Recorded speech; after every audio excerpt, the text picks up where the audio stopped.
Bonjour chers amis, Tizkou Lishanim Rabot. Aujourd'hui j'avais fortement l'intention de vous parler de la paracha que vous lisez cette semaine parce que nous avons un certain décalage puisque nous avons déjà lu le Shabbat précédent, la paracha Shemini, et vous allez la lire ce Shabbat. Mais ce soir, je pense que un point pas moins important doit retenir notre attention. Dans tout le peuple juif, on commémore ce soir ce qu'on appelle le jour de l'Holocauste. 6 millions de nos frères ont été massacrés avec une cruauté incommensurable, incomparable et inconnue jusqu'alors. Et le peuple juif, comme il se doit, n'oublie pas de se souvenir de tout cela. Seulement, en tant que rabbin, je dois vous préciser que le choix de la journée est complètement déplacé par rapport à la conception juive.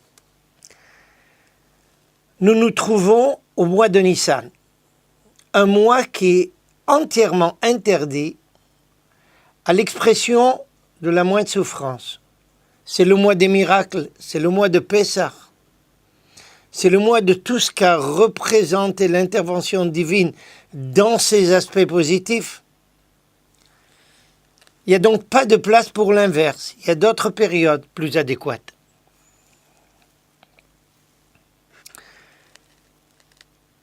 Je tiens à préciser ici que en 1946, le grand rabbinat d'Israël avait choisi comme jour de l'Holocauste une autre date. Le 10 Tevet. Et malheureusement,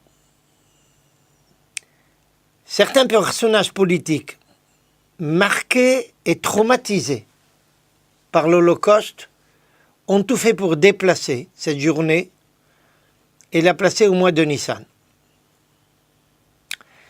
Les raisons de leur opposition et les raisons de leur choix exige un temps qui ne nous est pas imparti aujourd'hui. Je dirais donc très brièvement l'idée qui les avait poussés à aller à l'encontre des décisions de la Rabbanout. Traumatisés par ce drame incommensurable, ils avaient la sensation qu'on les regardait comme des personnes qui avaient accepté avec résignation d'aller à l'abattoir. Ils ont voulu mettre l'accent sur la révolte du ghetto de Varsovie. Mais il y a ici un double problème. Cette révolte a eu lieu le 19 avril. Et le 19 avril est malheureusement la date de naissance de ce monstre qui était le responsable de l'Holocauste, à savoir Hitler. Les Allemands avaient choisi ce jour-là parce qu'ils étaient persuadés qu'ils allaient réussir à mettre à genoux tout le ghetto de Varsovie dans la journée même et offrir cela en cadeau à ce monstre. Et voici que le peuple juif, de façon miraculeuse, n'a pas cédé. Et il a tenu le coup jusqu'au 33e jour du Romer, l'Akba Romer. Et là, pour pouvoir bien mettre en évidence que tout celui qui avait pu se battre l'a fait, et plus qu'il était capable de le faire, ces personnes ont préféré choisir le jour de cette révolte du ghetto de Varsovie. Comprenez bien qu'en tant que fils de rescapé d'Auschwitz, je vais me retrouver demain à la Knesset, avec ma mère qui a été choisie, avec 5 autres personnes pour allumer les 6 bougies en souvenir des 6 millions de cadavres. Ma mère est vraisemblablement une des rescapées les plus âgées. Elle sera accompagnée, si Dieu veut, par mon neveu qui est général dans l'armée. Regardez bien le retour de situation. Le peuple juif, qu'on a cru un peuple faible, a recouvert toutes ses forces. Et il est redevenu une grande puissance. Pas seulement une puissance, une grande puissance. Et pourtant, je refuse en tant que fils de rescapé de regarder cette journée comme la journée adéquate. Bien sûr, nous allons participer à tous les cérémoniaux, parce qu'en aucun cas, nous n'avons le droit, d'après la halakha, de nous démarquer du peuple juif lorsqu'il prend un deuil quelconque, même si ce n'est pas tout à fait le contexte adéquat. Mais vous me poserez à ce moment-là la question, pourquoi nous marquons toute cette période qui va depuis Pessah jusqu'au Lag BaOmer, des minhagim, des habitudes qui marquent un certain deuil? La réponse se retrouve dans un traité du Talmud dans Masechet Yevamot, à la page 62b, où le Talmud nous raconte la chose suivante, que Rabbi Akiva, le fameux Chacham, avait 24 000 élèves. Et ils ont été, d'après la présentation classique et bien connue du Talmud, ils ont été frappés par une épidémie qui, si on en prend le texte talmudique au pied de la lettre, il s'agit d'une épidémie de diphtérie. Nous savons bien qu'elle provoque ici un étranglement et les gens meurent, et surtout à l'époque, on n'avait pas les moyens médicaux de sauver les personnes. Et ces 24 000 élèves, d'après la description du Talmud, seraient morts de cette épidémie pendant cette période-là qui s'étale depuis le 2e jour de Pessah jusqu'au Lag BaOmer. Mais quand on regarde bien le texte de près, on s'aperçoit que nos Chachamim ont ici un langage qui est codé. Ça ne peut pas être pris au pied de la lettre. Pourquoi? Parce que, imaginez bien, qu'une épidémie qui frappe 24 000 personnes dans le peuple ne peut pas frapper que 24 000 personnes. Et surtout pas 24 000 personnes qui, par hasard, font partie du même cadre de Torah, de la même yeshiva. Aucun citoyen n'aura été touché. Aucun autre élève d'un autre Talmud Torah, d'une autre yeshiva n'a été touché. Quand une épidémie pareille frappe à des dimensions pareilles, impossible. Quand on se remet aux sources extrêmement anciennes, qui datent du 8e et 9e siècle de l'ère chrétienne, ce qu'on appelle dans le langage de la halakha l'époque des Gaonim, on s'aperçoit que nos maîtres de l'époque nous précisent bien qu'il ne s'agissait pas du tout d'une épidémie.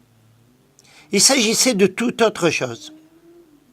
Ces 24 000 élèves de Rabbi Akiva ont été massacrés par les Romains au moment de la révolte de Bar Kokhba.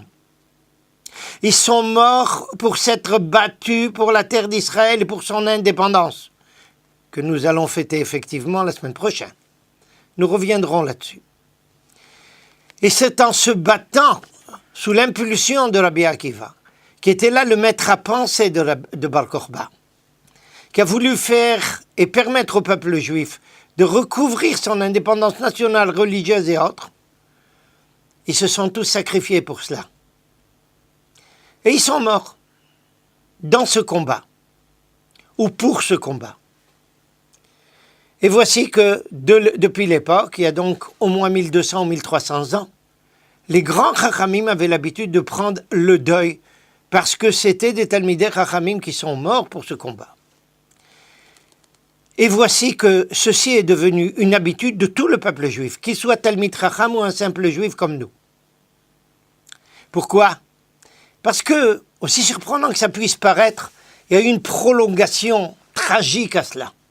Il s'avère qu'exactement à cette même époque, c'est toujours l'époque où en Europe, on a accusé le peuple juif de crimes rituels. Et c'est pas étonnant. Le premier jour de Sfirat HaOmer, c'est le lendemain de Pessah, le lendemain du jour où nous mangeons les galettes.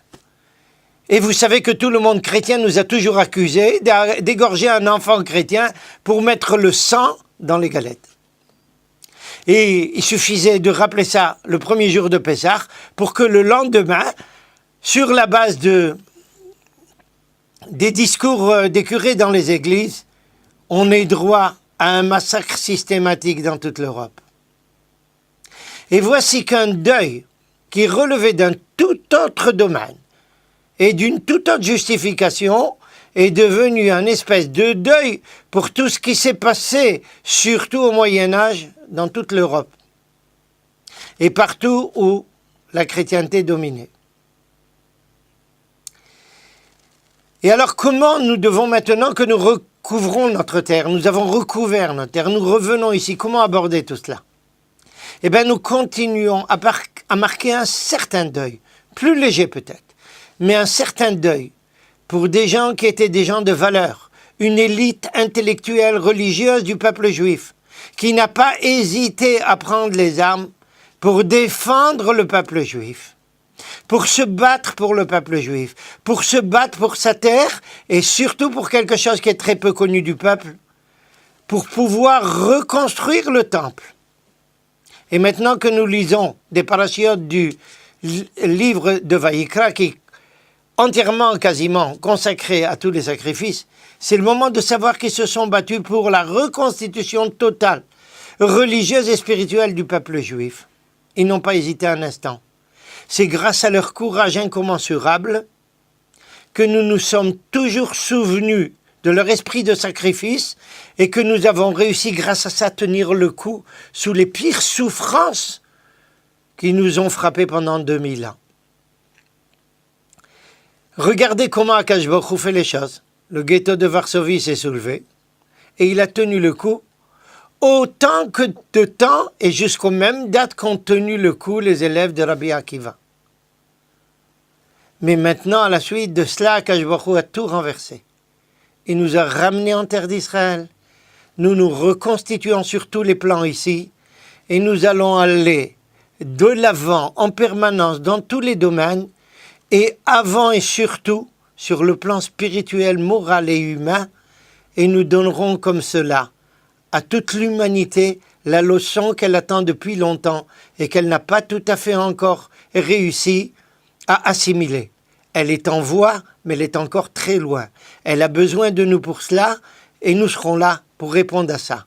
Be'ezrat Hashem, nous allons nous souvenir de toutes ces personnes qui ont sacrifié leur vie pour et de par leur identité.